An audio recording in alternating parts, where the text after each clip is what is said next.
16 वर्ष की विद्यार्थी हैं, जीवन अध्ययनशील है। अध्ययनशील जीवन में सबसे बड़ी भूमिका होती है बृहस्पति भगवान की। यदि बृहस्पति अच्छे होते हैं, इनके स्वरूप में बहुत अच्छे हैं, बड़े हैं, तो ये एक अच्छा योग है। दूसरा, बुद्धि का योग, जो हम बुध से देखते हैं। यहाँ भी इनकी जो मैरिज की लाइन है वो थोड़ी सी बिगड़ गई है। इसका मतलब है कि बुध अभी बिगड़ रहे हैं, इनको यहाँ पर केयर करना चाहिए। विद्यार्थी जीवन में तीसरा जो सबसे बड़ा होता है वो चंद्रमा, क्योंकि जो हम पढ़ते हैं वो धारण हम यही करेंगे। तो चंद्रमा का कटाव इनका अच्छा बना हुआ है, विद्या दिमाग में रहने वाली है। ये जो लाइन है ये विशेष लाइन होती है, ये लाइन डिस्टिंक्शन दिलाती है। दूरस्थ स्थानों के जो लाभ होते हैं, जो आप सोच नहीं सकते, वो भी आपको देती है। तो यहाँ पर ये फॉरेन ट्रैवल भी कराती है। लाइन ज़रूर ख़राब हो रही है, इसमें डबल डबल आइलैंड की फॉर्मेशन हो रहे हैं, यहाँ भी स्पॉट आ रहा है, तो इसको हमें बचाना है। तो 3 ग्रहों की भूमिका सबसे अच्छी होती है। एक, बृहस्पति को देखा जाता है अध्ययनशील जीवन में, बुध को देखा जाता है, ये बुद्धि के देवता हैं, ये ग्रैस्पिंग को दिखाते हैं, ये धारण करने को दिखाते हैं।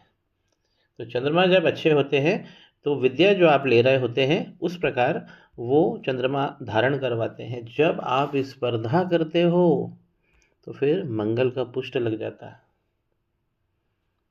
सारी चीज़ों में, इन चारों ग्रहों में, बृहस्पति में बुध, चंद्रमा और मंगल, इन चारों का समावेश जो है हम भाग्य रेखा पे देखेंगे। तो भाग्य रेखा इनकी चंद्रमा से निकलती है, आगे बढ़ती है। इसमें और भी ब्रांच है जो बृहस्पति की तरफ जाने की कोशिश कर रही है लेकिन रुक जा रही है, और इस प्रकार यहाँ के बाद ये संघर्ष करती है। मध्य हथेली के बाद में ये लाइन इनकी भाग्य रेखा यहाँ बहुत सारा संघर्ष करती है और फिर यहाँ तक बढ़ती है। शनि का पर्वत वक्री हो गया है तो यहाँ पे ये लाइन रुक जाती है। तो भाग्य रेखा में निश्चित यहाँ पर कमी दिख रही है। तो इनका बृहस्पति का क्षेत्र और बुध का क्षेत्र अच्छा बना है, चंद्रमा भी अच्छा बना है, लेकिन यहाँ पे पढ़ाई को धारण करने में प्रॉब्लम होगी। मंगल की तरफ से निकलने वाली ये जो रेखाएं हैं बहुत सारी हो गई हैं। आपको ये इतनी, इसकी मार इतनी ज़्यादा है कि नीचे से लाइफ लाइन गायब हो गई है। लाइफ लाइन आपकी यहीं तक आती है, या इसके नीचे लाइन नहीं है।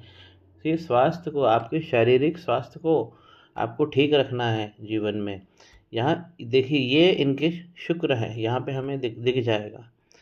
अगर शरीर में कोई व्याधियाँ आ रही हैं, शरीर, शुक्र क्या है? संजीवन है, हमारे शरीर की चमक ओजस्विता है, हमारे प्राण को धारण करने की शक्ति ये शुक्र है।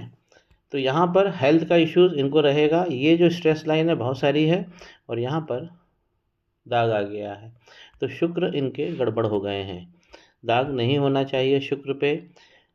आप समझिए कि पर्वत गड़बड़ तो लाइन गड़बड़। हमने पहले लाइन देखी, फिर हमने पर्वत को देखा। तो इस प्रकार ये परस्पर योग चलता है। इनको मंगल पे काम करना चाहिए। इनका हाथ में जो सबसे अच्छा है वो इनके सूर्य है, क्योंकि सूर्य पे एक अच्छी लंबी लाइन बनी है। लेकिन मंगल की तरफ से आने वाली ये जो रेखाएं हैं, इसने बहुत सारा कष्ट दिया है। शारीरिक कष्ट तो खैर इनको मिलेगा ही। इनके जो लाइफ लाइन है ये सब डबल डबल जा रही है, नीचे भी आइलैंड बन रहे हैं। एक देखिए 26 और 27, ये इनकी मैरिज की एज है जो यहाँ पे इंडिकेट हो रही है। 26 इनकी मैरिज की एज है, वहाँ पर ये लाइन देखिए अच्छी हो जा रही है। तो 26 से लेकर 32-33 तक इनकी लाइफ अच्छी चल रही है और फिर यहाँ पे गड़बड़ हो रही है। 35 आते आते आते ये लाइन में फिर से प्रॉब्लम आ रही है और यहाँ पर भी आइलैंड बन रहे हैं। यहाँ पे फिर ये लाइन डबल हो रही है, आगे से गायब हो जा रही है। तो अध्ययन तो उनको करना है, लेकिन उससे ज़्यादा सबसे पहले हमें अपना स्वास्थ्य अच्छा रखना है। तो शारीरिक कष्ट, अनईजीनेस, इनएक्टिवनेस, एनर्जी लो फील करना, ये सब शुक्र के कमज़ोर होने से आपको मिलेंगे। मन की शक्ति के लिए माइंड लाइन देखा जाता है। एक विद्यार्थी का माइंड लाइन उसे सीधा बताता है कि वो करेगा जीवन, उसका माइंड कितना स्ट्रांग है, उसके माइंड के अंदर क्या है, उसकी माइंड लाइन बताती है। ये देखिए माइंड लाइन यहाँ तक संघर्ष करती है और फिर यहाँ पे आइलैंड बनता है। मेंटल हेल्थ आपके इश्यूज रहेंगे। जो रेगुलरिटी है लाइफ की, अनुशासन जिसे हम कहते हैं उसको फॉलो करने में बहुत सारी दिक्कतें आएंगी। यहाँ पर आइलैंड बन गया है तो मानसिक परेशानियाँ रहेंगी, और यहीं के बाद आप देखेंगे कि भाग्य रेखा वीक पड़ रही है और ऊपर से फिर वक्री लाइन यहाँ पे चल गई है। शनि बहुत सारे डैमेज हो गया। देखिए शनि भगवान की ये पर्वत है, बीच वाली उंगली का ऊपर वाला पोरवा समझिए इस प्रकार बना होता है, ऊपर एक लाइन हो गई है, यहाँ एक लाइन हो गई है।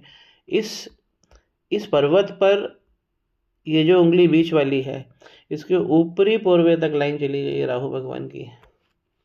मंगल की तरफ से बहुत सारी प्रॉब्लम है, और मंगल भगवान ने इनके सूर्य भी खराब कर दिए हैं। ये इनके सूर्य हैं, इनके पिता की सेहत और उनका धन कमाने की क्षमता बढ़ी, ये सूर्य डिसाइड करेंगे, नेम फेम डिसाइड करेंगे। लेकिन जब यहाँ से राहु की रेखाएं जाएंगी तो पिता को भी कष्ट पहुँचाएंगी। इनके सूर्य अच्छे बने हैं, बहुत अच्छी लाइन है सूर्य के ऊपर, लेकिन राहु की रेखाओं ने इसे आच्छादित कर दिया है। राहु और मंगल का यहाँ पे कंजंक्शन बन रहा है, इतना ज़्यादा जटिल है कि इनकी जो लाइफ लाइन है वो नीचे से गड़बड़ हो जा रही है। ये तो गड़बड़ हो ही रही है, और इनके जो मणिबंध है वो देखिए समाप्त हो रहे हैं, इसका फॉर्मेशन ही ठीक से नहीं हो पा रहा। पहला मणिबंध इस प्रकार होना चाहिए, दूसरे का जो है इम्प्रिंट्स आपको दिख रहा है लेकिन सॉलिड नहीं दिख रहा है। लाइन सीधी होनी चाहिए, विजिबल होनी चाहिए, जो दृष्टि में आए। दृष्टि का मतलब ही ज्योतिष है, जो दिख रहा है वो ज्योतिष है। तो यहाँ पे मणिबंध ही गायब हो गए हैं। मंगल राहु पे काम करिए, और राहु और सूर्य इसका भी एक उपाय करिए, क्योंकि हाथ तो जैसे इनकी माइंड लाइन बड़ी है, अगर बड़ी माइंड लाइन होती है तो व्यक्ति जीवन भर पढ़ता है, एक रिसर्च करता रहता है, दुनिया उसके लिए यूनिवर्सिटी होती है। लाइन अच्छी है लेकिन इस प्रकार के दाग रहेंगे तो बहुत सारी प्रॉब्लम होगी। पीछे भी जाकर आप देखिए, यहाँ भी दाग है। माइंड लाइन ये राहु का क्षेत्र है, यहाँ से हमारी माइंड लाइन गुजरती है। बिल्कुल इस पर बिल्कुल ये एरिया कम से कम साफ होना चाहिए जीवन में, नहीं तो बहुत सारी प्रॉब्लम देखे जाते हैं मानसिक। अब यही चीज़ हम चंद्रमा पे ढूंढते हैं चल के। देखिए चंद्रमा नॉर्मल जो हमने विवरण दिया वो बने अच्छे हैं, और अच्छे योगों की लाइन भी है, भाग्य रेखा भी यहीं से चल रही है। लेकिन चंद्रमा को पीड़ित देखना है, कहीं ना कहीं हमें दिख जाएंगे। देखिए इस लाइन को समझिए, ये केतु का पर्वत है, यहाँ से अगर लाइन निकलती है इसको, और मैं इस प्रकार की लाइन, ये खतरनाक लाइन होती है जो बिल्कुल आइलैंड बनाती हुई आगे बढ़ती है और चंद्रमा तक आती है। यहाँ पे केतु और चंद्रमा का कंजंक्शन हो गया है, तो इसलिए जो मानसिक अवस्था है इनकी उस पर भी अच्छा कंट्रोल रखना है। हेल्थ के इश्यूज़ ना हो, रेगुलर आपको कसरत करनी है, ऊपर सुबह जल्दी जाकर सांस लेना है हवा में, ताज़ी हवा में, तो इससे मानसिक जो क्षमता है वो बढ़ती है।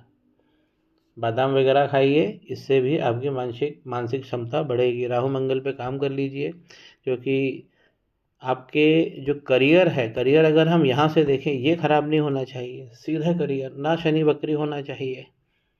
और एक बात हो गई है कि राहु की मार इतनी ज़्यादा हो गई है, सूर्य के पर्वत तक पहुँच गई है।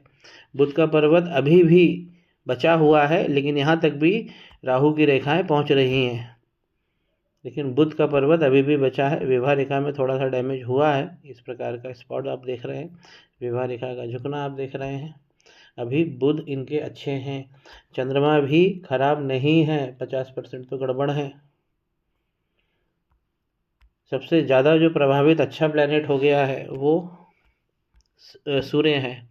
सूर्य की उंगली पर यदि इस प्रकार ये सब राहु की रेखाएं हैं। देखिए उंगलियों पर ये जो आप देख रहे हैं हॉरिजॉन्टल लाइन, ये सब राहु पहले पर्वत को खराब करते हैं इस प्रकार की लाइनों से, फिर ये टावर खराब होते हैं। सूर्य की उंगली पर बीच वाला पोरवा ये हमको बड़े काम दिलाता है, ये बड़ा बना होना चाहिए जो है इनका, इसमें डिस्टेंस अच्छा होना चाहिए। लेकिन सूर्य की उंगली पर देखिए तिल का फॉर्मेशन है, ये विद्यार्थी जीवन है इनका, हमें यहाँ पे सावधान होना है। अगर ये तिल गहरा हो गया तो 20 से 22 साल करियर को पीछे कर देता है। सूर्य की खराबी इस प्रकार होती है। संघर्ष दे देता है। तो सूर्य के पर्वत जो यहाँ पे गड़बड़ हो रहा है, अपने विटामिन ए आँखों का भी ध्यान रखिए, उसकी सुरक्षा करिए, समय पे अनुशासन हो और सब चीज़ें विधिवत चले जीवन में, इसका आप प्रयास करिए।